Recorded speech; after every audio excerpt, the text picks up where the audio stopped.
ఈరోజు ఒక important HB by night అలాగే హెచ్బి బై డే కానీ ఏదైనా కానీ మన ఒక దొంగతనం కేసులో మనం చేసినటువంటి రికవరీ విషయంలో ఈరోజు మనం ఈ యొక్క ప్రెస్ మీట్ పెట్టడం జరిగింది. ఈ సంవత్సరం మార్చి నెల నుంచి ఆగస్టు వరకు మనకి పెడనంలో అట్లాగే పెనంలూరులో అట్లాగే చల్లపల్లిలో 3 చోట్ల ఈ యొక్క దొంగతనాలు అనేటువంటివి జరిగినాయి.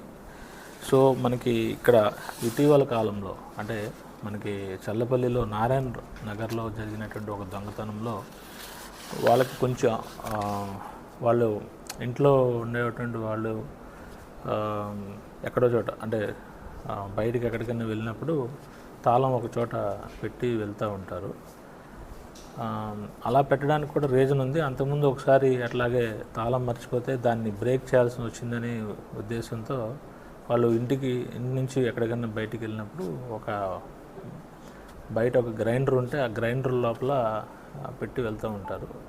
అది నైబర్గా ఉన్నటువంటి ఎవరైతే మనకు ఇప్పుడు అక్యూజ్డ్ ఉన్నారో ముద్దాయిలు షేక్ రహమతున్నీసా 27 years వీళ్ళు నారాయణ నగర్లో ఉంటారు. అలాగే ఆమె యొక్క భర్త షేక్ నజీబుల్లా ఇతనికి 32 years, ఇతను కూడా నారాయణ నగర్లో ఉంటూ ఉంటారు. సో ఇది గమనించి వాళ్ళు ఏంటంటే ఎవరైతే ఇన్మేట్స్ ఉన్నారో వాళ్ళు మోపిదేవి టెంపుల్కి వెళ్ళి వచ్చి అప్పుడు కూడా చూసుకోలేదు. మళ్ళీ తర్వాత రోజు చూసుకున్నప్పుడు ఇవి పోయినటువంటి విషయం తెలుసుకున్న తర్వాత వాళ్ళు కంప్లైంట్ ఇవ్వడం జరిగింది. కొంత అనుమానం వ్యక్తం చేశారు. ఎందుకంటే మేము ఇక్కడ